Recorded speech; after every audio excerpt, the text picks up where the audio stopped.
ঈদে ঘরে ফেরা মানুষদের যাত্রা আজ থেকেই শুরু। তাই আজকে দেখাতে চাই এই মহাসড়কের দৃশ্য।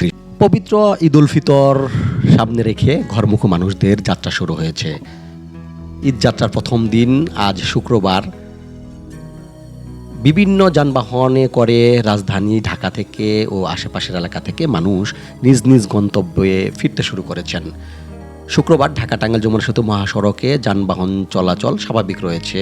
আপনারা দেখতে পাচ্ছেন, খবর যুগে ড্রোন ক্যামেরায় আপনাদের দেখানোর চেষ্টাও করছি। দেখুন, মহাসড়কের কোথাও বড় ধরনের যানজট দেখা যায়নি। দূরপাল্লার বাস, ট্রাক, মাইক্রোবাস ও ব্যক্তিগত গাড়ি স্বাভাবিক গতিতে চলাচল করতে দেখা গেছে।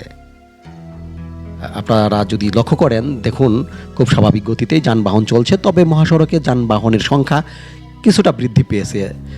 এই মহাসড়কে যানবাহনের সংখ্যা বৃদ্ধি পাওয়াটাই স্বাভাবিক। আপনারা জানেন, উৎসবের যে কোনো আগে এবং পরে এই মহাসড়কে যানবাহনের সংখ্যা বেশ কয়েক গুণ বৃদ্ধি পায়। আর সেই সাথে আরেকটি বিষয় আপনাদের জানিয়ে রাখি, এই মহাসড়ক ধরেই প্রতিদিন অন্তত 22টি জেলার যানবাহন চলাচল করে। আর এই 22টি জেলার যানবাহন উৎসবের আগে এবং পরে অনেক গুণ বেড়ে যায়।